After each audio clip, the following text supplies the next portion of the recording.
자, 여러분, 오늘 이브리서 11번째 시간, 그러므로 고난은 합당하다라는 것입니다. 어떻게 고난이 합당할 수 있습니까? 고난받으면 다 싫죠. 근데 우리가 폼나는 고난 정도는 감당할 수 있습니다. 사실 십자가 앞에서 우리를 죽으라고 얘기를 하면, 그럼 뭐 목숨이 왔다 갔다 하면 죽어야지 뭐 어떻게 하겠어요, 그죠? 네, 그렇습니다. 그 다음에 뭐 일본 춘사가 와가지고 우리한테 칼을 들이밀면서 너 예수 믿을 거냐 아니면 말 거냐 라고 물어보면 우리는 어떻게 대답해야 돼요? 예수님 믿을 거다 라고 대답하면 간단합니다. 그런데 이 고난이 폼이 나지 않습니다. 옆에서 그냥 우리가 그냥 살아가다 보면 이 고난이라고 얘기하는 것들이 그냥 그저 옆 사람이 나한테 말 한마디 툭툭 하면서 성질을 긁는 그 정도의 폼 안 나는 고난들. 그렇죠? 그 다음에 누가 나를 그냥 이렇게 쓱 지나가면서 무시하면서 말 한마디 툭 던지는 것들. 이런 고난들 말이에요. 그 다음에 뭐 겨우 어마어마하게 큰 아픔들이 있어야 될 줄로 아는데 어쩌다가 뭐 나무 잘못 만져가지고 이렇게 뭐 좀 찔려가지고 피 한 방울 이렇게 살짝 나면서 손이 끝이 애리다. 뭐 요 정도 고난들 이런 거예요. 이런 고난들은 정말 우리가 고난인 줄도 모르고 폼도 안 납니다. 그 다음에 약한 감기 걸려서 목이 그냥 이렇게 깔깔하고 그냥 음식에 맛이 없고 약간 짜증이 난다. 뭐 이런 정도의 고난들은 우리가 견디기가 쉽지가 않죠. 차라리 죽을 만큼 아프면 내가 하나님 붙잡고 예수님 붙잡고 이렇게 하는데 그게 아니기 때문에 늘 문제가 된다는 것입니다. 우리는 모두 고난을 피하고 싶어 합니다. 맞죠? 그렇습니다.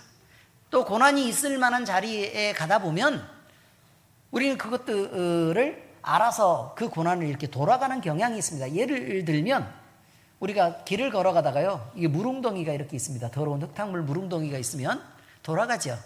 그죠? 그것처럼 고난도 그렇게 피해서 간다는 얘기입니다. 일부러 고난을 당하면서 가는 사람은 없습니다. 또한 고통스러운 일은 되도록 만나지 않으려고 하고 만일 만났다면 되도록 빨리 지나가 주기를 바라고 또 지나간 것도 빨리 잊혀지기를 기대합니다. 그런데 고난이라고 해서요, 우리가 그 성격이 다 같은 고난이 아니기 때문에 이 고난이 동일한 가치로 평가돼서는 안 됩니다. 잘못된 내가 생각할 때 내 잘못된 선택, 내 잘못으로 오는 그런 고난들이 있어요. 감정적인 말과 행동을 참지 못해서 불러오는 그런 고난들, 내가 만든 것입니다. 자기 위치에서 져야 될 책임이 있는데 그 책임을 방관하는 자기 위치가 어떤 위치인지 잊어버리고 행동하는 것 때문에 나타나는 그런 고난들이 있을 수 있다는 거예요. 예를 들어 담임 목사인지 모르고 깜빡 잊고 주일날 교회를 안 나왔어. 근데 교인들은 다 기다리고 있는데 목사님이 잠깐 어디 놀러 가고 막 이렇게 맛있는 거 외식할 때 막 이렇게 서치를 한참 하다 보니까 그날이 그래, 이날은 이상하게 사람들이 예약이 좀 덜 잡혀 있네. 그래서 부지런히 가보니까 그날이 주일날 오전 10시였다. 이렇게 되면 자기의 위치를 지키지 않는 것 때문에 생기는 문제들이 있지 않겠습니까? 그래요, 안 그래요? 그렇죠. 그리고 또 내가 한 가정의 경제를 책임지고 있는 가장인데 돈을 벌어야 되는데 이상하게 오늘은 여행을 가고 싶어. 그럴 때 있어요, 없어요? 있을 수 있죠. 얼마든지 있을 수 있죠. 그래서 그냥 이렇게 쭉 가다 보니까 나도 모르게 인천공항을 향해 가고 있고 정신을 차려보니 다른 나라에 도착해 있어요. 그리고 막 이렇게 전화기도 막 이렇게 오프 이렇게 해놓고 그렇게 살고 있는 나를, 그래, 나에게도 휴식이 필요하지 뭐 라고 생각하고 있는데 우리 가족이 통째로 굶는 것을 생각하지 않을 수 있다는 거예요. 무슨 의미인지 아시겠죠? 그리고 또 내가 기분 좋아서 친구들을 만나서 한참 차를 마시고 있어요. 근데 한참 차를 마시고 있는데 집에서는 식구들이 다 들어와 가지고 엄마 왜 안 들어와? 우리 밥은? 이렇게 할 수도 있죠. 어떻습니까? 위치를 지킨다는 것도 대단히 중요한 일입니다. 자기가 늘상 하던 일들이 뭐 그다지 중요하지 않은 것처럼 보여도 그 위치를 지키는 건 대단히 중요하다. 그런데 이것은 비단 이렇게 일에 대해서만 있는 것은 아닙니다. 감정적인 부분들도 있습니다. 다시 말하면 내가 사랑하는 위치에 있어야 되는데 두루 사랑을 줘야 되는 위치에 있는 거예요. 그런데 이 사람들에게 두루 사랑을 주지 못해. 사랑을 주지 못하면 그러면 여기 사랑을 받아야 될 사람들은 결핍을 느끼게 되고 그것 때문에 심리적으로 마음에 타격을 입고 상처가 되는 경우들도 있습니다. 하물며 우리 밀크와 버블이도 한때요, 우리 밀크가 우리가 자기를 엄청 사랑한다고 믿었을 때, 지금 외부에서 설교를 들으시는 분들은 우리 강아지들 얘기하고 있습니다. 우리 들을 수 있으니까. 그런데 우리 밀크가 막 덤벼들어서 막 사랑받으려고 막 엄청 애를 썼어요. 근데 시간이 좀 지났습니다. 요즘에는요, 막 덤벼들지 않습니다. 그리고 우리를 이런 눈으로 쳐다봅니다. 그리고 다가가죠? 그럼 조용히 기대가지고 그냥 아무 말도 안 하고 그냥 이렇게 안겨 있습니다. 태도를 바꿨습니다. 그걸 볼 때 마음이 되게 안타까워서 더 많이 만져주게 되고 더 많이 안아주게 되고 그렇게 하더라라는 것입니다. 여러분, 위치라는 게 있고 입장이라는 게 있습니다. 그리고 내가 해야 될 책임이라는 게 있습니다. 그런데 이것은 일에 대한 책임만 있는 게 아니라 위치에 대한, 자리에 대한 책임도 있는 것이고, 그 다음에 감정을 맡아야 될 책임도 있는 것입니다. 이게 대단히 중요한 것입니다. 그런데 이 모든 것들을 한 개씩 나눠서 생각하지 않습니다. 예를 들면 맨날 부부싸움하는 가정들에서는요, 서로가 감정에 책임져야 될 부분들에 대해서 신경 쓰지 않고 있는 것입니다. 부모와 자식이 날마다 다툰다. 그러면 서로가 내가 책임져야 될 부분만큼 책임을 지느냐, 아니면 그보다 오버해서 책임지느냐, 아니면 책임을 못하고 있느냐라는 부분이 있다는 거예요. 근데 늘 보면 자식들은 책임을 못하고 있다라고 부모들은 생각하고, 부모들은 생각할 때 자식들은 지나치게 오버한다고 생각을 합니다. 이래서 만나는 모든 문제들이 있다. 어쨌든 자기 자신이 불러오는 여러 가지 문제들이 있다는 것입니다. 그런데 이런 삶의 잘못된 태도로부터 시작되는 문제들이 생겼을 때 결국 누가 책임을 져야 하죠? 그렇습니다.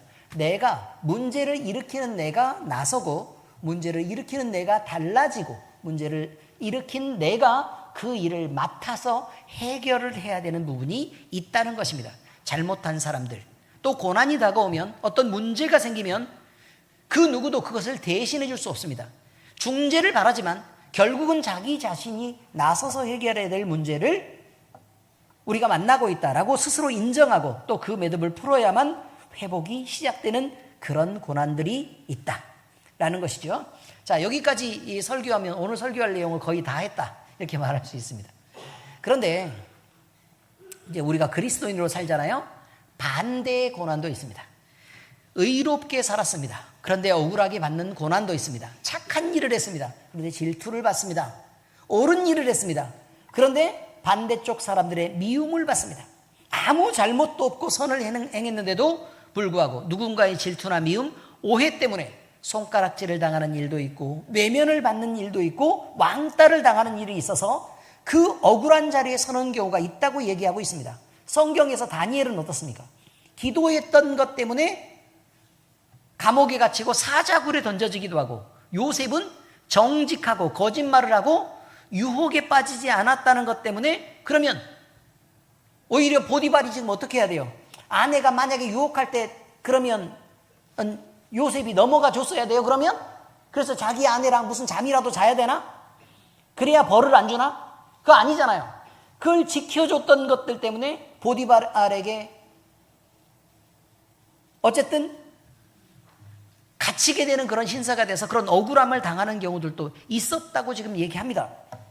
근데 이런 고난은 오히려 우리가 당할 때 하나님을 원망하게 되는 경우들도 있다고 얘기합니다. 도대체 하나님, 왜 내가 이런 일을 당해야만 합니까? 도대체 하나님, 나는 왜 내가 무슨 잘못이 있어서 이렇게까지 해야 합니까? 내가 하나님 앞에 노력할 만큼 하지 않았습니까? 하나님 앞에 내가 그래도 주님 앞에 기도할 만큼 하지 않았습니까? 그럼 도대체 이런 고난은 왜 있는 것입니까? 다시 살피시기 바랍니다. 하나님 탓입니까, 그것이? 그것이 하나님 탓일까요? 결단하지 않은 사람의 탓 아닙니까? 그런데 결국 하나님 편에 문제를 전가하고 그리고 그 책임을 묻는 경우들이 많이 있다는 것을 우리가 잊지 않아야 된다고 얘기합니다. 여러분, 우리 예수님 마찬가지입니다. 성경은 우리 주님이 죄 없으신 분이었지만 우리를 위해 십자가를 지셨고, 그럼 억울하죠. 남을 위해서 십자가를 져야 되니까. 온 인류의 구원을 위해서 고난받으셨고 매맞고 죽음까지 당했다고 얘기합니다. 그럼 억울하지 않겠습니까? 남을 위한 건데요. 바울 사도 역시 의로운 복음을 전하다가 매맞고 갇히고 굶주리고 그리고 조롱당하며 무시당하고 이런 고난의 길을 겪어야 했습니다. 우리 기준으로 생각하면 억울하기 이를 데 없는 일입니다. 칭찬받고 하나님이 복 주시고 이렇게 살았으니까, 하나님을 위해서 헌신하고 막 열심히 살면 막 복 받고 막 돈도 막 어마어마하게 막 많이 해서 막 사람들 앞에 떵떵거리고 살고 이렇게 해야 정상 아닙니까? 그런데 고난이 무슨 말입니까? 그런데 히브리서의 기자는 이 모든 고난을 가리켜서요, 합당하다라고 말합니다. 자, 따라서 하시기 바랍니다. 고난은 합당하다. 자, 다시요. 고난은 합당하다. 합당하다는 말은요, 어쩔 수 없다는 말이 아니라 하나님과 뜻과 계획 안에서 꼭 맞아떨어지고 의미적으로도 정확하게 맞는다라는 뜻입니다. 그러면 성경은요, 의롭게 살았지만 고난받으셨던 예수님의 고난이 왜 합당한지에 대해서 말씀하시고, 왜 그리스도인은 고난을 받는 그 자리에 있는 것이 합당한지에 대해서 얘기해 보려고 하는 것입니다. 자, 첫 번째 내용입니다. 고난을 통해 온전하게 하신 예수님입니다. 고난을 통해 온전하게 하신 예수님. 히브리서 기자는요, 예수 그리스도를 구원의 창시자라고 부릅니다. 창시자란 말은 만들었다는 뜻이에요. 만들었다는 뜻이에요. 자, 그러면 이 말은 예수님께서 단지 있는 구원을 누구한테 받아서 전달했다는 뜻이 아니라요, 구원의 길을 처음으로 열어주신 분, 그리고 그 길을 직접 걸으신 분이라고 소개하고 있습니다. 그런데 그 예수님께서 고난을 통해서 온전하게 되셨다라고 말합니다. 그러면 왠지 이상하지 않냐는 거예요. 아니, 구원을 창조하실 수 있는 분이 고난을 받는다는 게 말이 되냐, 이 말이죠. 자, 다시 얘기하겠습니다. 다시 얘기할게요. 우리가요, 어마어마한 능력과 권력이 있다라고 생각을 한번 해보라, 그 말이에요. 그런데 우리가 만약에 그런 어마어마한 능력과 권세가 있고 그 다음에 높은 자리에 있는 사람이라면 우리가 고난에 빠진다는 게 말이 되겠냐고. 그 고난이 있을 만한 것들은 대신하고 그냥 남들 시키고 그냥 그렇게 해도 충분히 되지 않겠냐, 그 말이에요. 일부러 그렇게 해야 될 어떤 필요가 있겠냐라고 지금 얘기하고 있는 것입니다. 그래서 예수님이 우리가 생각을 할 때는, 그러면 아니 구원을 만드신 분인데 조금 뭔가 좀 능력이 없어서 결국은 고난을 받아야만 하지 않았을까? 라고 생각할 수도 있다는 것입니다. 생각할 수도 있다. 그런데 우리가 생각하는 예수님이 혹시 불완전하신 것은 아닌가? 라는 그 의심에 대해서, 또 그 오해에 대해서 그런 뜻이 아니라고 성경은 얘기하죠.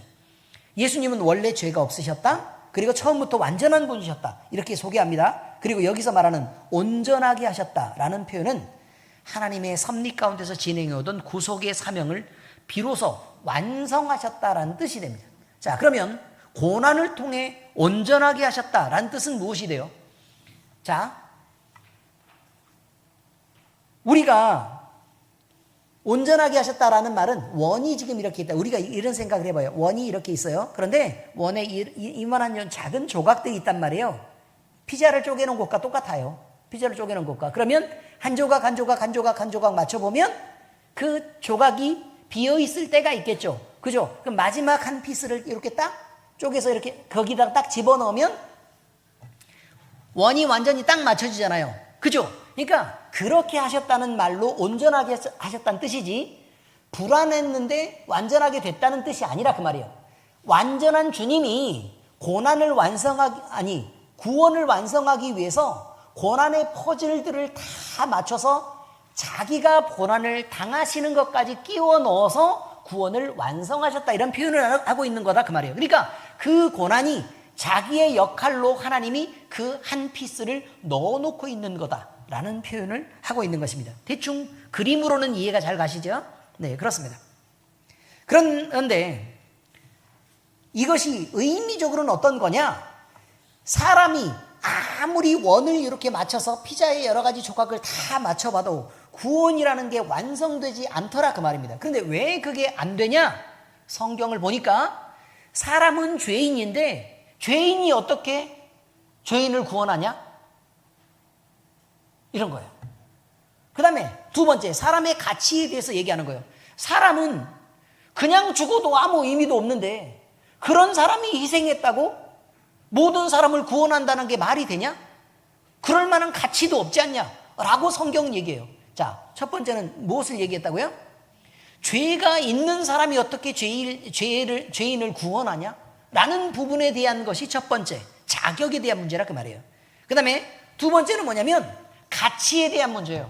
가치에 대한 문제. 자, 가치, 사람이 사람 정도의 가치로 다른 사람을 구원하는 게 말이 되냐? 자기나 구원할 능력이 있으면 모르지만 자기 스스로도 구원 못하는 사람이 남을 구원한다는 게 말이 돼? 라고 얘기하는 가치에 대한 문제. 이런 게 있다 그 말이에요. 세 번째는 능력에 대한 문제. 능력. 사람이 무슨 수로 남을 구원해? 라는 거죠. 그래서 예수님이라는 이 퍼즐의 마지막 조각이 필요하다고 얘기하고 있습니다. 예수님은 죄도 없으시고 예수님은 하나님의 아들로서의 가치도 있으시고 또 하나님은 예수 그리스도가 온 세상의 죄를 사하고 사람들을 살릴 만한 능력도 있으시기 때문에 이 세 가지를 모두 만족하기 때문에 주님이 고난받는 것이 하나님이 보시기에도 합당하다 그 말이에요. 자, 이제 합당하다는 의미를 이해하셨죠? 그럼 사람이요, 엄청 의로운 사람, 엄청 능력 있는 사람이 자, 그러면 다른 사람의 구원을 위해서 스스로 희생해서 죽는 게 합당하다. 말이 돼요, 안 돼요? 왜 안 될까요? 그는 죄인이기 때문에 안 돼요. 두 번째요. 그는 가치가 없기 때문에 안 돼요. 그 다음에요. 그는 능력도 없기 때문에 안 된다 그 말이에요. 그저 그 희생이 대단해 보이고 그 다음에 뭐 엄청 훌륭해 보일지는 모르나 그 세 가지 부분에서 하나도 만족하지 못한다는 것입니다. 이것입니다. 그러니 예수님이 본인이 아니 자기 자신이 희생하시는 부분에 대해서 합당하다라고 생각하십니다. 하나님도 예수님을 생각하실 때에 예수님이 희생하시는 것이 합당하다라고 말씀하시는 거라 그 말이에요. 자, 이런 것입니다. 하나님의 입장에서요, 그러면 이 십자가의 사건이 우연이었겠습니까? 아니면 철저한 계획이었겠습니까? 그렇습니다. 하나님이 만드신 일입니다. 그리고 피할 수 없는 불행도 아니었습니다. 예수님의 고난은 불행입니다. 고난 자체로서는 불행이지만 그걸 피할 수 있는 게 아니었다는 거예요. 이것은 당위적인 의미에서 반드시 필요했다고 얘기하는 거예요. 반드시 필요했다. 왜? 예수님이 아니면 안 되는 자리인데요. 십자가의 죽음은 하나님의 공의와 사랑의 성품으로 볼 때 하나님이 반드시 죄를 용서하시기 위해서는 그에 맞는 대가가 있어야 된다라고 얘기하는 그 가치를 말할 때도 예수님이고, 하나님의 사랑으로 볼 때도 내가 너희들을 사랑하기 때문에, 온 세상을 사랑하기 때문에 내 사랑의 전부를 보여주마 라고 얘기했을 때도 예수님이어야만 했다 라고 얘기해서, 그럼 반드시 이것이 가장 합당한 일이고 가장 영광스러운 일이며 가장 꼭 맞는 일이었다고 얘기하고 있는 것입니다. 이런 고난을 통해 많은 이들을 하나님은 하나님의 자녀로 삼을 수 있게 됐습니다. 영광이죠. 그리고 그 자녀들이 하나님을 아버지라고 부르며 예배합니다. 영광입니다. 하나님을 찬양합니다. 모여서 영광입니다. 누구를 통해 이 영광이 얻어진 것이겠습니까? 그렇습니다. 예수님을 통해서 얻어진 것입니다. 그러므로 우리의 구원을 위해 예수님은 반드시 고난을 받으셔야만 했고, 그 고난을 통해 하나님의 구속이 완전하게 성취되신 것이 맞습니다. 이제 이해가 되십니까? 그렇습니다. 그래서 예수님의 고난은 단지 고통의 이야기일 수만은 없습니다. 그냥 우리를 위해서 우리 주님이 그렇게 고난을 당하셨구나, 이 얘기만 있는 것은 아니라는 거예요. 주님의 고난이 구원의 완성을 위한 필연적인 길이었고, 우리를 하나님의 자녀로 삼기 위한 거룩한 통로가 우리 주님뿐이라면 당연히 하나님은 아들이 받는 고난을 외면하지 않으셔야 했고 그 고난이 가슴이 아플수록 그것을 통해서 더 많은 사람이 하나님의 영광으로 이끌려야 마땅하다는 것입니다. 하나님은 이 일을 이루셨습니다. 다시 말할까요? 주님이, 아니 죄 없으신 주님이 고난을 당했다는 거예요. 그러면 그 고난의 혜택을 받은 우리는 어때야 되겠습니까? 주님이 적은 고난을 당했으면 그냥 감사합니다 정도로 넘어가도 괜찮지만, 근데 그것이 목숨을 다한 일이었다면 우리는 그 정도로 반응해서는 안 된다는 것입니다. 그래야 상식적으로 이게 맞는 말이죠.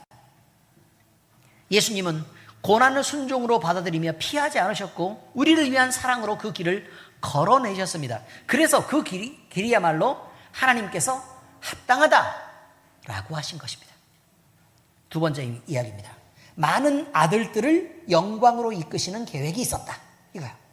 여기에서 딸들도 주목하셔야 됩니다. 여기 아들들은 그냥 자녀들을 얘기하는 대표성을 말하는 것이지 남자들만 얘기하는 거 아닙니다. 아시죠? 네. 아멘 하셔야죠. 네. 꼭 시키면 아멘을 하고 그래요.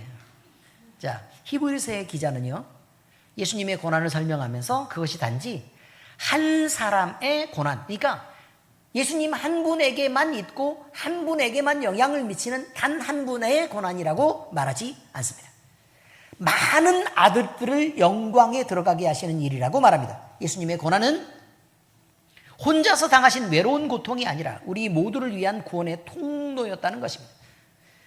그래서 우리 주님은 단지 십자가에서 대신 죽으신 것으로만 끝내지 않으시고 그게 마지막이 아니죠. 단지 그게 시작이 되어서 우리를 하나님의 자녀로 삼아 하나님의 영광의 자리로 이끄시기 위해 그 고난을 받아내신 것입니다. 여기서 말하는 영광은 단순히 미래에서 막 찬란하게 막 금도 있고 막 부동산도 막 충분하고 그냥 먹을 것도 막 많이 있어서 신선한 과일들이 가득한 그런 곳을 얘기하는 것만은 아닙니다. 그 영광은 지금 이 땅에서 하나님의 자녀로 회복되어 살아가는 그 존재가 얼마나 거룩하고 훌륭한 가치를 지녔는가 라는 부분에 대한 것을 포함하는 말이고, 또 하나님의 나라에 이르러서도 우리가 좋은 혜택을 누리는 것에 대한 얘기가 아니라 하나님의 하나님 되심이 얼마나 인정받고 또 우리가 하나님의 자녀로서 어떤 영광스러운 자리에 있는가에 대한 회복을 말하고 있는 것입니다. 예수님은 우리를 많은 아들들, 곧 하나님의 자녀, 즉 가족으로 부르셨습니다. 종들이라고 안 부르고요, 아들들이라고 부릅니다. 아들들. 오늘 정영임 성도님이 엄마에 대해서 얘기할 때 뭐라고 얘기했냐면, 엄마는 아들들밖에 모르고요, 응? 이렇게 얘기했습니다. 많은 딸들이 가지는 고민입니다. 누구밖에 모른다고요? 아들밖에 모릅니다. 근데 우리 승현이는 또 뭐라고 얘기하냐면, 우리 할아버지는 나밖에 모릅니다 라고 얘기합니다. 저건 딸입니다. 정말, 아니, 공평하다고, 여러분이 자식들을 키워봐서는 알지만 공평하다고 얘기하지만 더 마음이 가는 자식이 있고 덜 가는 자식이 있는 것도 사실입니다. 그렇죠? 더 신경이 쓰이는 놈이 있고 신경이 덜 쓰이는 놈이 있습니다. 그런데 신경이 더 쓰인다 그래서 내 옆에 갖다 놓으면 내가 더 많이 행복해지는 놈이다 라고 말하는 것은 또 다른 의미입니다. 내 옆에 있을 때 더 많이 행복한 놈이 있고 내 옆에 있어야 안심이 되는 놈이 있습니다. 그렇습니다. 여러분은 하나님 앞에서 어떤 놈입니까? 우리는 이런 생각을 해야 됩니다. 왜 우리 주님의 사랑을 우리가 반드시 알아야 되느냐? 이거죠. 왜 우리 주님의 사랑을 반드시 알아야 되냐? 그 사랑의 크기가 얼마나 큰지 우리가 알아야 그 사랑의 크기를 온전히 다 흡수하고 받아들이면 플러스 알파가 필요하지 않습니다. 다시 말하면 주변에 누가 나를 더 많이 사랑해 주는 게 별로 필요하지 않다는 거예요. 그다지 큰 의미가 없습니다. 하나님이 나를 얼마만큼 벅차게 사랑했는지에 대해서 알게 되면 그 다음부터 엄마는 아들들만 사랑해? 우리 낙현이가 우리 승현이만 왜 할아버지는 이뻐하지? 라고 얘기하는 그런 고민을 하지 않아도 괜찮다는 거예요. 의미는 이해하시겠죠? 그게 그렇게 큰 의미가 아닙니다. 플러스 알파는 그다지 중요하지 않아요. 그래서 여러분에게 하나님을 알아야 된다, 하나님의 사랑을 알아야 된다고 얘기합니다. 그런데 문제는 뭐냐면 우리 어렸을 때 지금 얘기하는 겁니다. 저는 되게 젊어 보이지만 사실은 나이가 거의 60에 가깝습니다. 엄청 어려 보이지만 사실 그렇습니다. 근데 우리 어렸을 때요, 어렸을 때 하나님에 대해서 잘 몰라도 어떤 교회 안에서 어떤 움직임이 있었냐면 결국은 내가 하나님을 만나야 된다 했어요. 결국 내가 하나님을 만나야 된다. 그래서 사람들, 우리 학교 갈 때도 교회 옆을 지나다니면 교회에서 꼭 기도하고, 하나님 오늘의 모든 생활을 주님과 함께 동행하는 생활이 될 수 있도록 해주세요 라고 기도하면서 오늘 공부할 때도 잘 집중할 수 있게 해주시고, 오늘 특별히 친구들과 여러 가지 문제가 없도록 사이좋고 원만한 관계 유지하도록, 그리고 오늘도 행복한 날 될 수 있도록 그렇게 주님이 오늘 함께 동행해 주시고 인도해 주세요. 예, 그렇게 기도하고 갔습니다. 그러신 분들 있을걸요? 예? 있다고요. 그리고 학교에서 돌아올 때도 교회 거쳐가지고 그냥 자연스럽게 이렇게 기도를 하고 집에 가고 뭐 이렇게 했습니다. 근데 한번 쭉 이렇게 기도하고 가고 기도하고 오고 이렇게 하는 것들을 습관을 들이다 보면요, 맨날 교회에서 있고 교회에서 살고 이렇게 하는 거예요. 청년 때 금요일 날 교회를 가면 거기서 그냥 그 전도사님하고 같이 먹고 자고 그냥 거기서 막 운동하고 놀고 이렇게 하다가, 금요일 날 철야하면 그냥 죽으라고 막 기도를 이렇게 하고, 그리고 또 거기서 전도사님하고 같이 자고, 토요일 날 아침에 일어나서 뭐 어떻게 눈 비비면서 함께 막 이렇게 빌붙어서 뭐 이렇게 살다가, 그리고 또 굶기도 하고 뭐 이렇게 하다가 간신히 샤워하고 또 주일 지키고 이렇게 주일날 저녁에나 집에 돌아오는 그런 스케줄을 맨날 했습니다. 네, 거의 그렇게 살았습니다.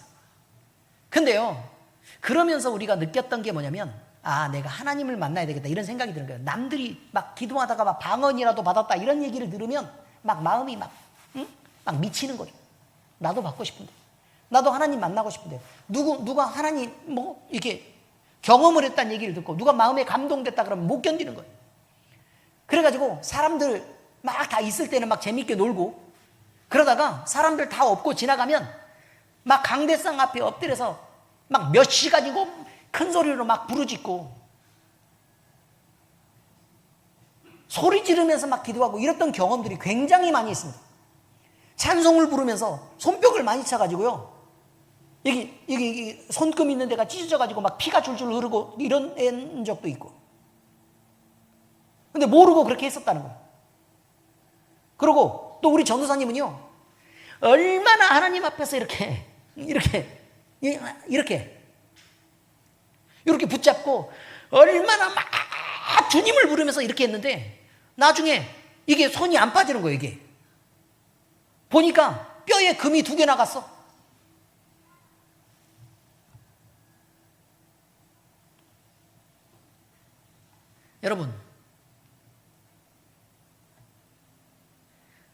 여러분 그렇게 하나님을 만나고 싶은 적 있습니까? 내 인생 속에서 하나님을 만나지 않으면 절대로 해결되지 않는 문제들이 있다고 얘기를 하면서도 왜 여러분은 그렇게 매달리고 그렇게 하나님을 찾고 부르짖지 않습니까? 그리고 교회에 예배 참석해놓고 여러분이 할 일을 다 했다고 얘기를 하고, 어떻게 그럴 수 있냐 그 말이에요. 하나님은요, 여러분이 하나님의 살아계심을 믿지 않기 때문에 못 만나는 것입니다. 진짜 하나님의 살아계심을 알면 반드시 하나님을 만나야 됩니다. 야곱이 보세요. 야곱이 기도할 때 하나님은 야복강가에서 씨름을 하면서 어떻게 씨름했습니까? 하나님이 환도뼈를 쳤어요. 환도뼈를 쳤다고요. 환도뼈는 고관절 얘기하고 있습니다. 고관절. 여러분 고관절을 쳐서 고관절이 부러져 버리면 어떤 일이 벌어지죠? 하체를 아예 쓸 수 없게 됩니다. 그런데 씨름이라니. 통증은 또 어마어마합니다. 자, 다시 말씀드립니다. 고관절이 부러지면 사람은 아무것도 할 수 없습니다. 그런데 여러분, 씨름 어떻게 하는 줄 아십니까? 씨름은 어떻게 해야 씨름을 할 수 있어요? 하체가 버텨야 씨름을 합니다. 그럼 어떻게 했다는 뜻일까요? 손으로 붙잡고 꼭 끌어안고 매달려서 죽도록 떨어지지 않으려고 애썼다는 뜻입니다. 하나님에게서 떨어지지 않으려고 목숨을 다해서 애를 썼다는 뜻입니다. 주의 사자가, 그러니까 하나님이죠.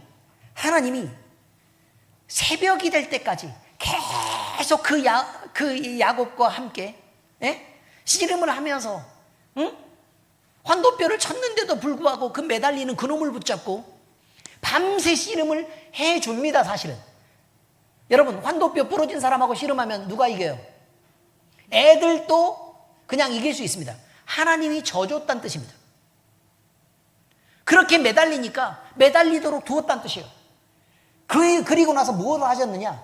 내가 축복하지 않으면 도저히 안 되겠구나. 그래서 마음껏 축복하고 올라갔습니다. 그래서요, 야곱은 하나님의 축복을 디폴트 값으로 소유하고 산 사람입니다. 이해가 되셨습니까? 어떻게 해서 그걸 받아냈다고요? 하나님께 매달리고 죽을 힘을 다해서, 목숨을 다해서 매달려가지고 결국 그것을 받아내서 그걸 장착하고, 아이템으로 딱 장착하고 나서 그리고 그 인생을 살게 됐다, 그런 뜻입니다. 그런데 하나님은 왜 그 얘기를 성경에 기록하게 했느냐? 그러고 싶다는 거예요. 너희들에게도 그렇게 복이 되고 싶다, 그렇게 복을 주고 싶다는 거예요. 그런데 아무리 만날 만한 때에 나를 찾으라, 가까이 계실 때에 그를 부르라고 얘기를 해도 우리는 찾지도 않고 부르지도 않아요. 그냥 그저 우리의 인생을 살기에 바쁩니다. 나에게 집중하죠. 내 삶의 문제, 내 삶의 어려움들, 그냥 그저 나.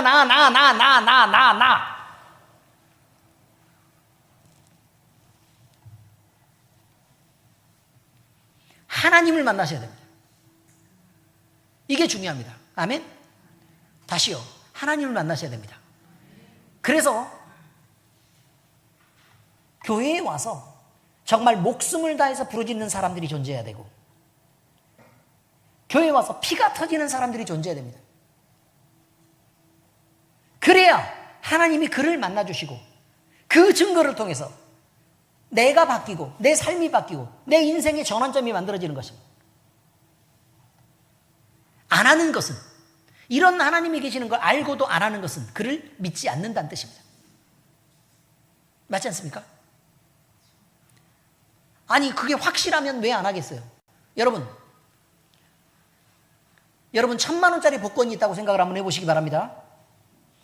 그런데 우리가 투시안이 갑자기 생겼어요. 어느 날 투시안이 생겼는데 복권을 쭉 이렇게 보니까 저거는 34억짜리 복권 1등 당첨권이에요.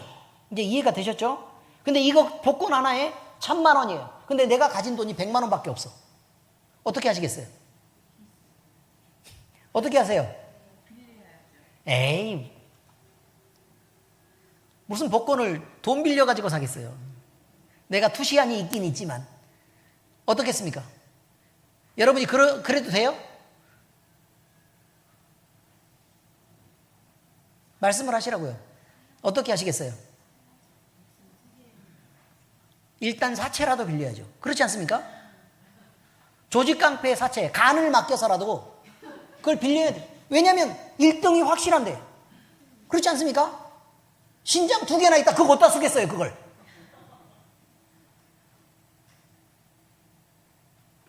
그 다음에 간 여러 덩어리 달고 있어서 어디다 써? 조금 띄어서 좀 주면 되지. 중요한 건 내가 투시안이 있어서 그걸 본다는 거예요.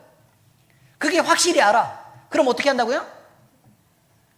그렇죠. 달러를 내서라도 사야 되는 거라, 그 말이에요. 자, 그런데 남한테 돈 빌리기가 너무 자존심 상해. 그럼 어떻게 해야 돼요? 그게 무슨 상관이 있어 지금?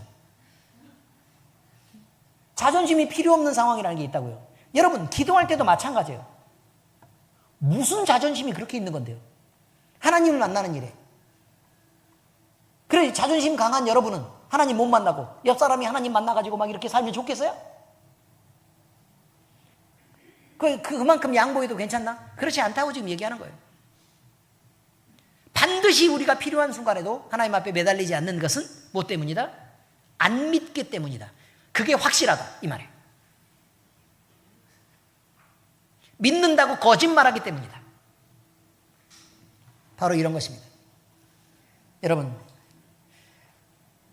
우리가 하나님을 만나야 결국 이 삶의 문제가 해결됩니다. 우리 예수님께서 하나님과 함께 연합한 삶을 살으셨고 그 길을 먼저 걸으셨던 것도 그런 의미입니다. 보여주고 싶었던 겁니다. 이제 우리는 주님의 이름으로 불리는 그리스도인입니다. 그러면 주님이 걸으신 그 길을 따라서 가야 되는 것이 바로 맞습니다. 그러라고 우리를 부르신 것입니다. 하나님의 열심과 그 뜨거운 사랑이 우리 마음을 뜨겁게 감동합니다.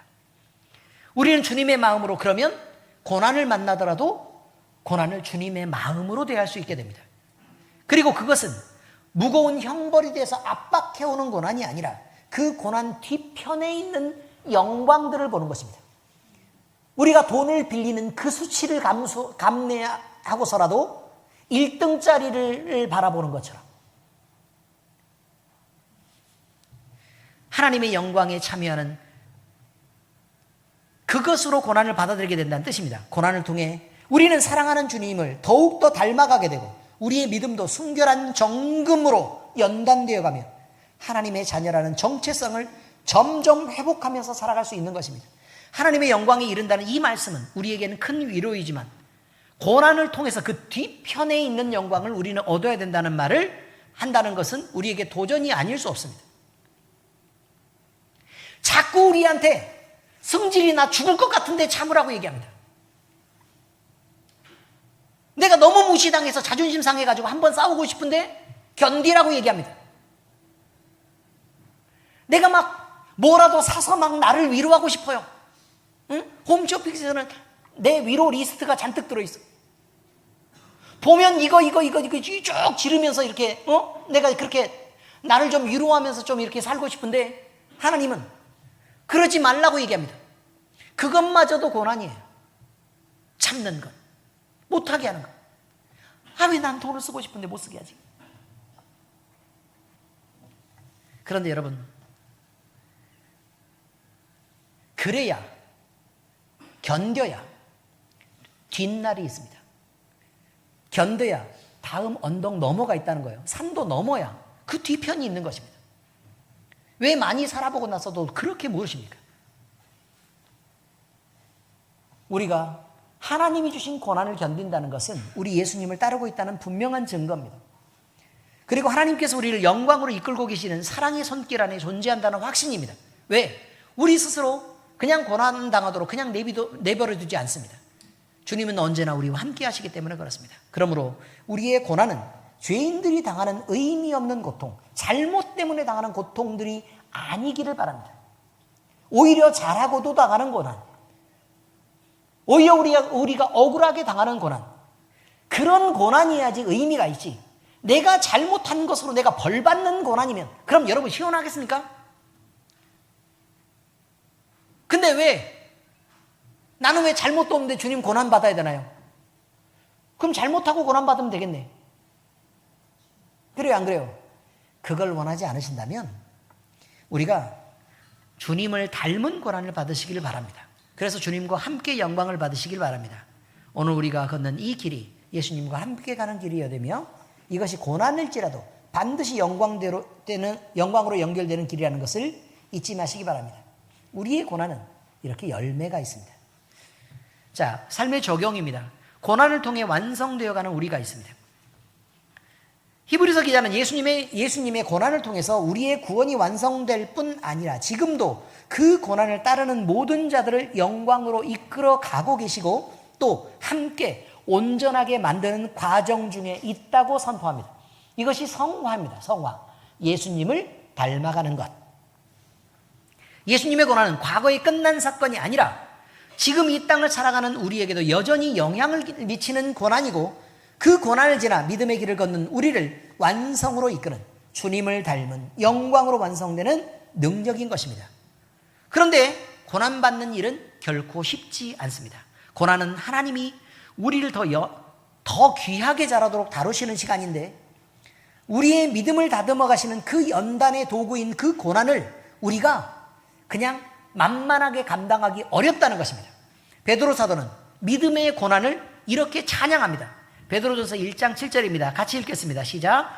너희 믿음의 확실함은 불로 연단하여도 없어질 금보다 더 귀하여 예수 그리스도께서 나타나실 때에 칭찬과 영광과 존귀를 얻게 할 것입니다.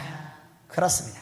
고난은 우리를 무너지게 하려는 것이 아니라 오히려 우리를 더 견고하게 세우시고 하나님의 칭찬과 영광과 존귀를 얻게 하시려는 하나님의 손길이 바로 그 고난의 형태로 나타나는 것입니다.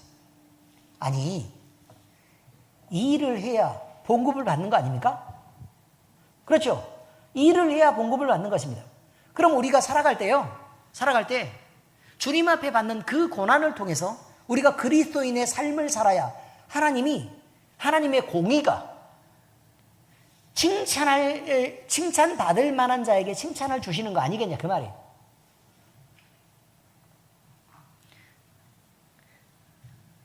고난은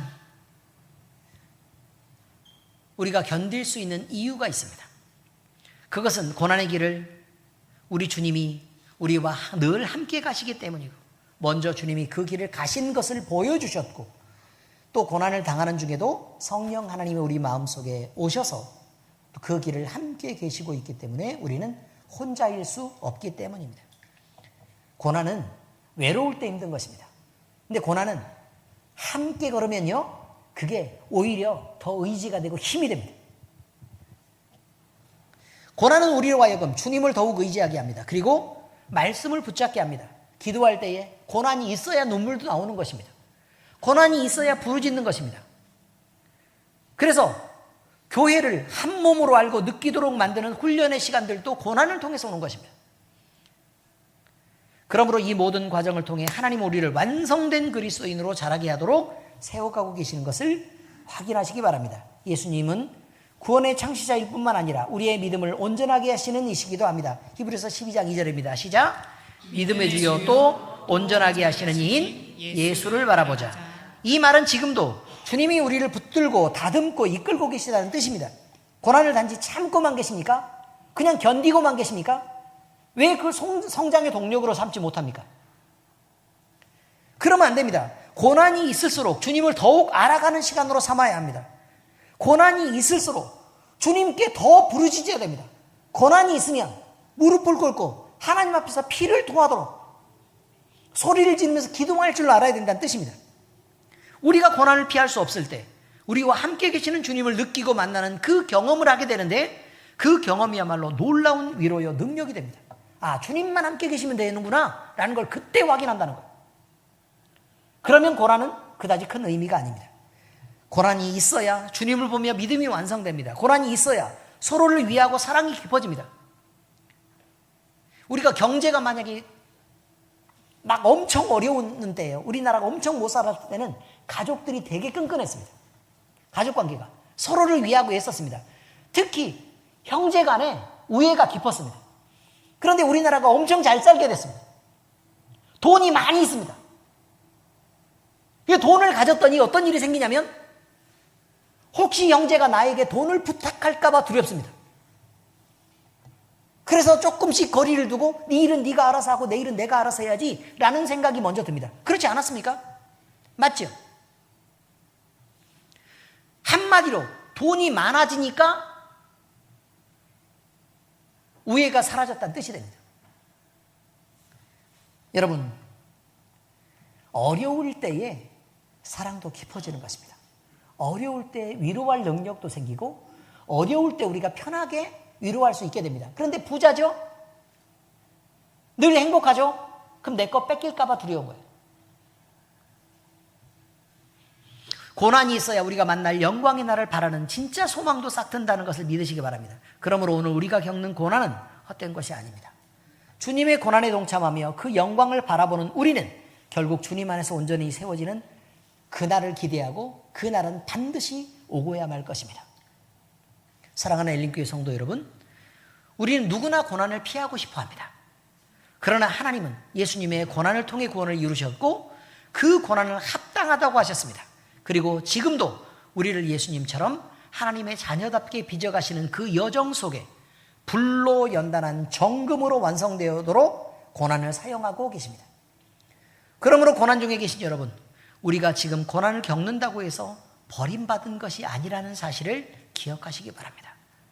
오히려 그 고난 속에서 주님이 우리와 함께 하십니다. 그리고 그 손길은 여전히 역사하고 계십니다. 근데 아직도 고난 중에서 여러분이 넘어지고 있는 것은 여러분이 부르짖지 않고 여러분이 찾지 않아서 그런 것입니다. 여러분이 다 했다고 하지만 턱없이 부족한 것입니다. 오늘 또 고난 가운데 여러분, 고난 속에서 주님의 얼굴을 구하시기 바랍니다. 부르짖고 매달리시기 바랍니다. 우리 주님은 지금 여러분의 눈물을 하시며 여러분을 자녀로 부르시는 아버지이십니다. 하나님은 반드시 이 고난 너머의 영광으로 우리를 이끄실 것입니다. 고난이 합당하다. 이 말씀은 결코 고난이 낫다는 뜻이 아닙니다. 그만큼 하나님의 구속의 계획 안에서 고난조차라도 우리를 위해 쓰임받는다는 그런 뜻입니다. 그렇기에 우리에게 고난은 무의미하지 않습니다. 고난을 통해 우리는 주님을 닮아가고 흔들림과 부르짖음을 통해 주님의 손에 붙들리게 되며 그렇게 완성되어 가는 것이 그리스도인의 성화입니다. 우리가 걷는 이 길 끝에는 반드시 영광이 있습니다. 우리 모두 손을 잡아주기로 하십시다. 잡아보세요, 옆에. 꼭 손을 잡아주기로 하십시다. 그 말이에요. 옆에 우리 제이도 고모 손 좀 잡아줘봐.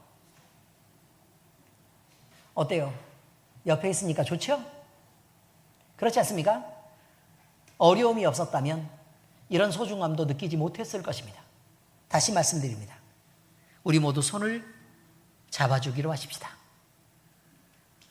서로 격려하며 이 길을 함께 걸어주기로 하고 우리 모두가 단 한 사람의 낙오도 없이 마침내 주님의 얼굴을 대하는 그 앞에 이를 때까지 함께 찬송하며 살아갈 수 있게 되기를, 그리고 서로 손잡고 서로 위로가 되며 그 손을 놓지 않기를 우리 주 예수 그리스도의 이름으로 축복합니다. 주님의 이름으로 저도 여러분을 사랑합니다. 기도하겠습니다. 하나님 아버지 감사합니다. 우리의 삶을 평안히 이끌어 주심도, 우리를 풍요롭게 하심도, 또 우리를 위로하고 늘 사랑 안에서 기쁘게 하심도 감사를 드립니다. 그러나 아버지 하나님, 우리가 더욱 감사한 것은 우리에게 고난이 있음에도 불구하고 우리 주님이 함께 하신 것을 감사하고, 그 고난 중에서 소중한 사람들을 옆에 있게 하심을 감사하고, 그 소중한 사람들을 느낄 수 있게 돼서 감사하고, 그 소중한 사람들과 함께 손을 잡고 걸어가도록 서로의 힘이 되도록 우리의 마음을 인도해 주셔서 감사합니다. 예수님을 믿고 그리스도인 된 우리가 먼저 이 고난을, 그 고난의 합당함과 그 영광을 바라보게 하시고, 또 그 고난을 넘어선 위로와 사랑을 실천하게 하시고 서로 따뜻하게 하시며 서로를 위해서 서로 감싸고 위하고 아끼는 삶을 살아주게 하시옵소서. 그래서 아버지 하나님, 결국 우리가 더 많은 시간들을 살아가면 더 수준 높은 그리스도인 되게 하시고 우리의 결국이 이르게 될 때에 아버지 하나님, 우리는 예수님 닮은 모습으로 바로 자라낼 수 있도록 우리 하나님께서 우리를 이끌어 주시고 은혜 가운데 우리를 붙잡아 주시옵소서. 믿고 우리 주님께 의지하며 살아계신 우리 주 예수 그리스도의 이름으로 감사하며 기도합니다. 아멘.